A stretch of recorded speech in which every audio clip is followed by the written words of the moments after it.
पे हित की परम शांति आफ्टर लाइफ द्वितीय भागर पार्ट 6 परम पूज्य बापूजीଙ୍କ ଦ୍ୱାରା। ସୂକ୍ଷ୍ମ ଜଗତରେ ଯାହା ହେଉଛି ଲୋକମାନଙ୍କୁ ଦେଖାଯାଉନାହିଁ, କାରଣ ପାଞ୍ଚ ତତ୍ତ୍ୱରେ ବସିଛି ମନୁଷ୍ୟ, ତାହାକୁ ଦେଖାଯାଏ ନାହିଁ ଅନନ୍ତ ଭାଇ।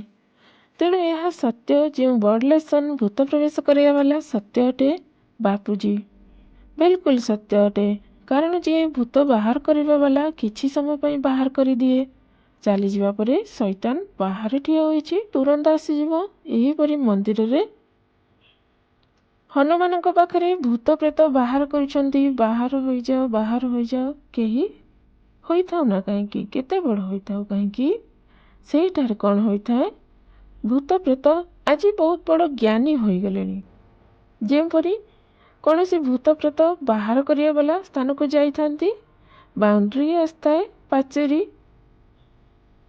ପାଚେରୀ ଆସିଥାଏ ନା ବଡ଼ ବଡ଼, ସେଇ ପାଚେରୀ ଆରପଟରୁ ଭୂତ ବାହାରି ଯାଇଥାଏ। ଭିତରକୁ ଯିବା ପରେ ଭୂତ ପ୍ରେତ ମିଳିବ ନାହିଁ। ସାମ୍ନା ବାଲା କେତେ ବି ପ୍ରବେଶ କରେ, ତୋ ଭିତରେ ତ କେହି ନାହିଁ। ସେଇଠାରୁ ଯେମିତି ବାହାରକୁ ବାହାରିବ, ପ୍ରବେଶ କରିଯିବ। କ'ଣ କରିପାରିବ ତୁମେ? ଦେଖିବାକୁ ଗଲେ କେହି ହୋଇଥାଉ, କେତେ ବଡ଼ ସଂସ୍ଥା ହୋଇଥାଉ ଅନନ୍ତ ଭାଇ। ବାପୁଜୀ, ଆମେ ଏପରି ଦେଖିଛୁ, ଆତ୍ମାମାନେ ଥରଥର ହୋଇଥାନ୍ତି, ଚିଲେଇଥାନ୍ତି, କିଛି ଟଚ୍ କରିବା ପରେ ବାହାରି ଯାଇଥାଏ। ମନୁଷ୍ୟ ରୂପୀ ଆତ୍ମା ତଳେ ପଡ଼ିଯାଇଥାଏ। ବାପୁଜୀ ପାଣି ପକେଇଥାନ୍ତି। ବାପୁଜୀ କେତେଥର ନାଟକ ହୋଇଥାଏ, ରେକର୍ଡ କରି ଦେଖେଇବା ପାଇଁ କ୍ୟାମେରା ଅନ୍ କରି, ଦେଖ ଆମର ଏସ୍ଆଇ ଆସିଗଲା, ଭୂତ ବାହାରିଗଲା, ନାଟକ ବି ହୋଇଥାଏ। ଯୀଶୁଖ୍ରୀଷ୍ଟଙ୍କୁ ମାନିଥିବା ଆତ୍ମା ଆଜି ଧରିତ୍ରୀ ଉପରେ ସବୁଠାରୁ ଅଧିକ, କାହିଁକି? ସୂକ୍ଷ୍ମ ଜଗତରେ ଏହାଙ୍କର କ୍ରିଏଟର ଆତ୍ମାମାନଙ୍କୁ ସର୍ଜନ କରି ଧୀରେ ଧୀରେ ଅନ୍ୟ ଆତ୍ମାମାନଙ୍କ ଉପରେ ମଧ୍ୟ କବ୍ଜା କରିଥାନ୍ତି। ସୂକ୍ଷ୍ମ ଜଗତରେ ବେହିସାବ ଆତ୍ମା ଅଛନ୍ତି, ଯେଉଁମାନଙ୍କର ହିସାବ ନାହିଁ। ସ୍ଥୂଳ ଜଗତରେ 800 କୋଟି ଆତ୍ମାଙ୍କ ଠାରୁ ଅନେକ ଅନେକ ଗୁଣ ଆତ୍ମାମାନେ ଅଛନ୍ତି ଅନନ୍ତ ଭାଇ। ବାପୁଜୀ ଆଗକୁ ଡେଥକୁ ସେଲିବ୍ରେସନ୍ କରିଥାନ୍ତି। ସ୍ପେଶାଲ ଡେଥ୍ ସେରିମନି ଇଣ୍ଡୋନେସିଆରେ କରିଥାନ୍ତି। କୌଣସି ସ୍ଥାନରେ ହୋଇଥାଏ ନା କାହିଁକି, ଡେଥ୍ ସେରିମନି କରିବା ଦ୍ୱାରା କ'ଣ ସେହି ଆତ୍ମାର କିଛି ଉପକାର ହୋଇଥାଏ? ବାପୁଜୀ ଦେଖ, ଯେଉଁ ଆତ୍ମା ମରିଯାଇଛି ତାହାର ଡେଥ୍ ସେରିମନି କରିବା ଦ୍ୱାରା ସେହି ଆତ୍ମା ହାଲକି ହୋଇଯାଇଥାଏ।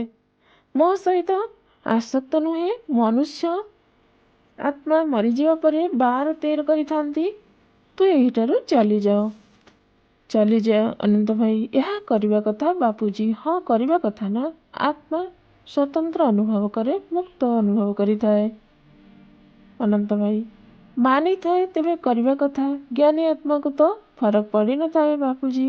ହଁ, ଜ୍ଞାନୀ ଆତ୍ମାକୁ କିଛି ଫରକ ପଡ଼ିନଥାଏ। ଯେମିତି ଶରୀର ଛାଡ଼ିଲା ସିଧା ଉପର ଲୋକକୁ, ବ୍ରହ୍ମଜ୍ଞାନୀ ସିଧା ପରମଧାମ। କର୍ମ ବନ୍ଧନରେ ଯେଉଁ ଆତ୍ମା ଖସି ପଡ଼ିଛନ୍ତି, ତାହାଙ୍କ ପାଇଁ ଏହି ସେରିମନି କରିଥାନ୍ତି ଅନନ୍ତ ଭାଇ।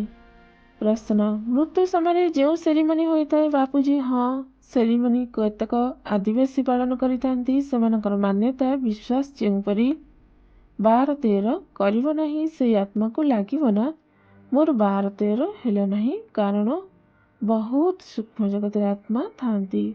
ତା ସହିତ 12-13 କରିଥିବା ମନୁଷ୍ୟ 5000-6000 ଲୋକମାନଙ୍କୁ ଖାଇବାକୁ ଦେଲା। ସୂକ୍ଷ୍ମ ଜଗତରେ 5-6 ଆତ୍ମା ପ୍ରବେଶ କରି ଖାଇଥାନ୍ତି, ତାହାଙ୍କୁ ଆରାମ ମିଳିଥାଏ। 5-6 ଲୋକମାନଙ୍କୁ ଖାଇବାକୁ ଦେଇଦେଲା ଅନନ୍ତ ଭାଇ। ଏହି ଟପିକ୍ ଉପରେ ଯେଉଁପରି ରାଜ ପ୍ୟାଲେସ ଭିତରେ ହଣ୍ଟେଡ୍ ହାଉସ୍ର ଲୋକମାନେ ଫସିଛନ୍ତି, ବହୁତ ସାରି ଭୂତ ପ୍ରେତଙ୍କର ଆଡ୍ଡା ଅଛି, ବଢ଼ିବାରେ ଲାଗିଛି। ସେହିମାନଙ୍କର ସେରିମନି କରିବା ଦ୍ୱାରା ସେମାନେ କ'ଣ ମୁକ୍ତ ହୋଇଯିବେ ବାପୁଜୀ? ହଁ, ବ୍ରହ୍ମ ଜ୍ଞାନ ଶୁଣାଯାଏ। ସମସ୍ତ ଆତ୍ମା କଷ୍ଟ ପୀଡ଼ାରେ ଅଛନ୍ତି, ଜ୍ଞାନ ସେମାନଙ୍କୁ ଶୁଣାଯାଏ। ଆମେ ଆମର ଲୋକମାନଙ୍କୁ କହିଥାଉ, ରାତିରେ ଜ୍ଞାନର ଭିଡ଼ିଓ ଚଲେଇ ରଖ। ସୂକ୍ଷ୍ମ ଜଗତର ଆତ୍ମା ତୁମ ଆଶପାଶରେ ଆସି ଜ୍ଞାନ ଶୁଣିବେ। କୌଣସି ଆତ୍ମା ହୋଇଥାଉ ନା କାହିଁକି, ଜ୍ଞାନ ଦ୍ୱାରା ଉଦ୍ଧାର ହୋଇଥାଏ।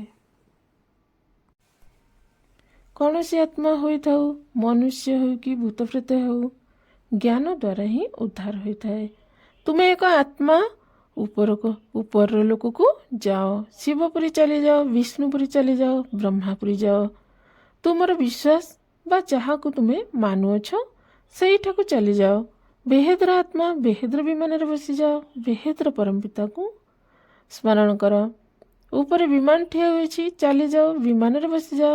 ଜ୍ଞାନର ଜମାନା। ଏପରି ଆତ୍ମାମାନଙ୍କୁ ଉଦ୍ଧାର କରିବା ପାଇଁ ପୂର୍ବରୁ ଜଣାନଥିଲା।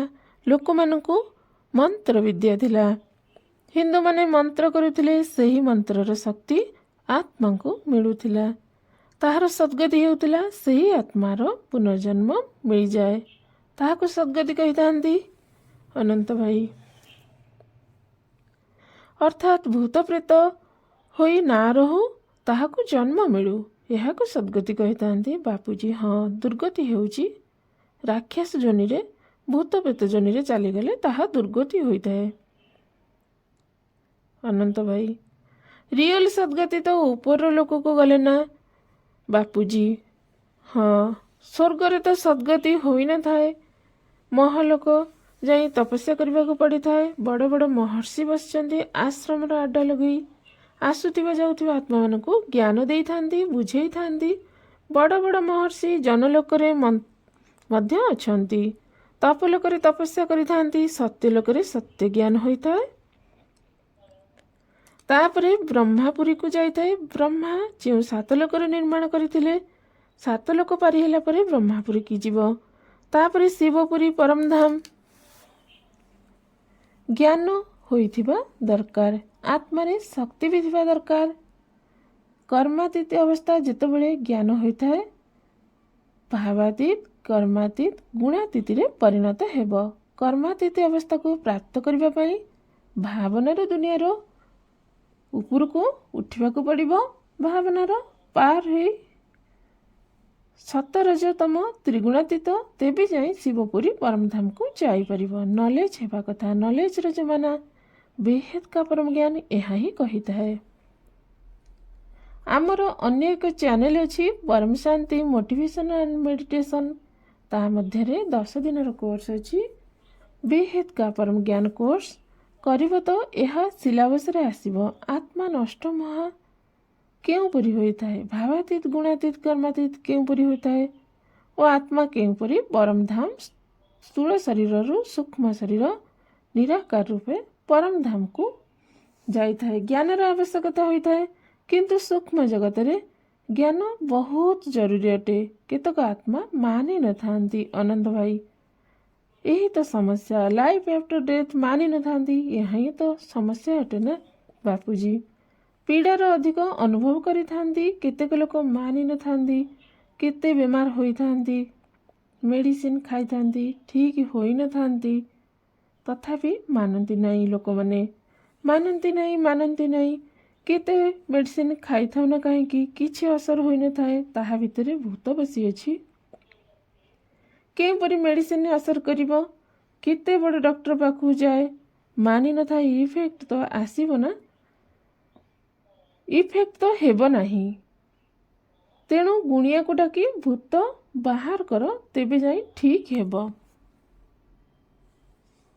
बेहद की परम शांति। नेक्स्ट बजारे शुणंतु। बहुत बहुत धन्यवाद। बेहद की परम शांति सोचो, बोलो परम शांति। Join us daily for our morning live meditation, Monday to Saturday, 5:30 to 6:30 a.m.